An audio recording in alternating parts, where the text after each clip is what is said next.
বিশ্বকাপ থেকে ব্রাজিলের বিদায়ে পুরো ফুটবল বিশ্ব যেন স্তব্ধ। কোটি কোটি ব্রাজিল সমর্থকের মতো বাংলাদেশের অসংখ্য ভক্ত ভেঙে পড়েছেন এই আবেগঘন মুহূর্তে। নেইমার লাইভে এসে চোখের জল সামলাতে না পেরে বললেন, বাংলাদেশ তোমাদের ভালোবাসি, আমি কখনো ভুলব না। হাজার হাজার কিলোমিটার দূরে থেকেও তোমরা যেভাবে ব্রাজিলকে হৃদয়ে ধারণ করো, সেটা আমাদের জন্য অনেক বড় শক্তি। আজ আমরা হেরে গেছি, কিন্তু তোমাদের ভালোবাসার কাছে আমরা কখনো হারিনি। নেইমার আরও বলেন, আমি জানি তোমাদের অনেকেই কাঁদছ, কিন্তু আমি একটি অনুরোধ করতে চাই, দয়া করে আমাদের জন্য নিজেদের কষ্টে ভেঙে পড়ো না। ফুটবল জয় পরাজয় থাকবেই। একজন সত্যিকারের সমর্থক শুধু জয়ের দিনেই নয়, কঠিন সময়েও দলের পাশে থাকে।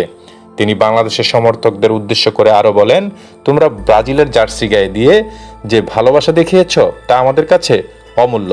তোমাদের সেই ভালোবাসা যেন কখনো কমে না যায়। আজ আমরা বিদায় নিয়েছি, কিন্তু আবারও ফিরে আসব আরও শক্তিশালী হয়ে। সেদিন তোমাদের হাসিমুখই হবে আমাদের সবচেয়ে বড় প্রেরণা। লাইভের শেষ মুহূর্তে নেইমার আবেগ ভরা কণ্ঠে বলেন, বাংলাদেশ ধন্যবাদ, তোমরা শুধু ব্রাজিলের সমর্থক নও, তোমরা আমাদের পরিবারের অংশ। আমাদের জন্য দোয়া করো।